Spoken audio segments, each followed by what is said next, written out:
3 raisons nous ont amenés à quitter la CEDEAO. D'accord. 3 raisons. La première raison, elle est sécuritaire. La CEDEAO menaçait le Niger d'une agression militaire armée. Nous ne pouvons pas permettre, nous ne pouvons pas porter sur notre conscience le poids des massacres des Nigériens. La deuxième raison, elle est morale et éthique. Le peuple nigérien a été dépourvu de tout. Les produits pharmaceutiques, le minimum vital, l'énergie électrique.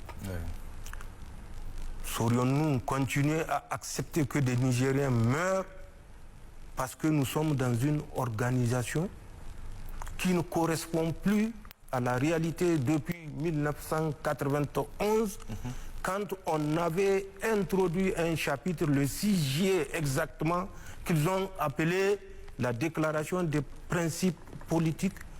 Devons-nous permettre que des Nigériens continuent à mourir pour permettre à certains individus d'assouvir leur volonté ou leur calcul ou leur dessein politique? Non. Donc, c'est cette deuxième raison éthique et morale qui nous a conduit à ce que nous avons fait dans le cadre de l'AES. Et la troisième et dernière raison est d'ordre économique, puisque c'était la volonté des pères fondateurs. Qu'aurions-nous gagné en restant dans une CEDEAO où nous sommes sous embargo total, embargo économique qui est l'objectif initial de la CEDEAO, embargo monétaire où nos dépôts à la BCEAO sont confisqués en 2023.